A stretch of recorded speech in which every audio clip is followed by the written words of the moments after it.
Szervusztok, Norbi vagyok. Ezúttal Balatonvilágosra látogattunk el egy 8 hektáros szőlőültetvénybe, ahol a mellettem látható Ardenburg Alfa M 1250-es szárzúzót használnak, egy szintén Ardenburg márkájú Disc Spring 500-as rugós oldalra kitérős kaszával.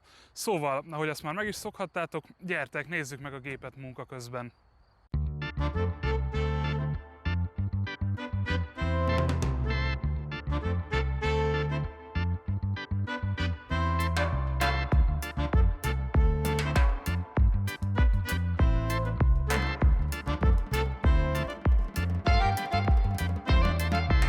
Sziasztok! Balatonvilágosban vagyunk, egy 9 hektáros szőlőültetvényben.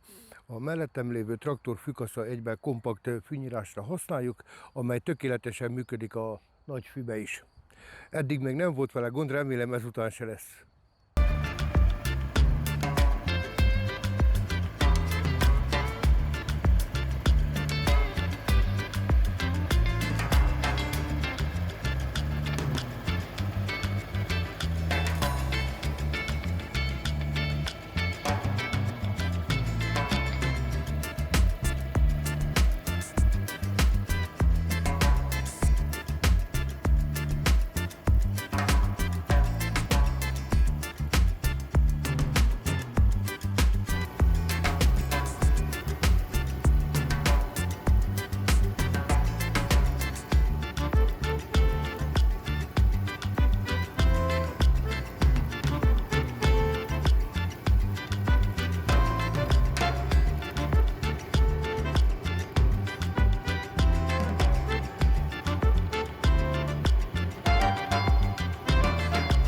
Lényegében a szőlőt, hogyha 2-3 centis, akkor se vágja le az oldalkasza se, mert a kitérő eltereli teljesen.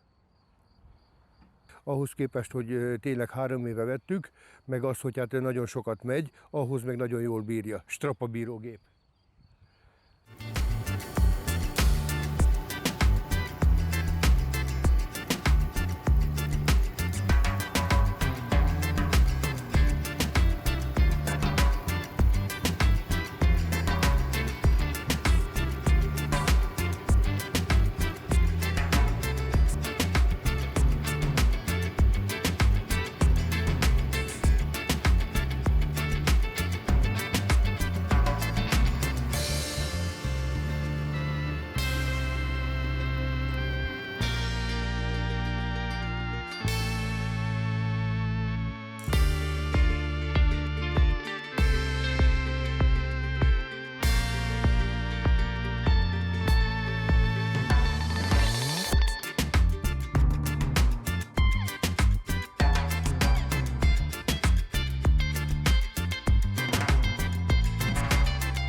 Köszönjük szépen, hogy megnéztétek a mai videót is. Ha tetszett, iratkozzatok fel az Agrohof YouTube csatornájára, vagy kövessétek őket Facebookon, Instagramon, Twitteren vagy TikTokon.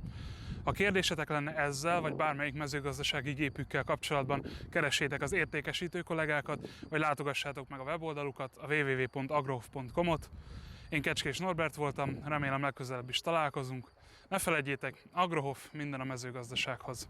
Sziasztok!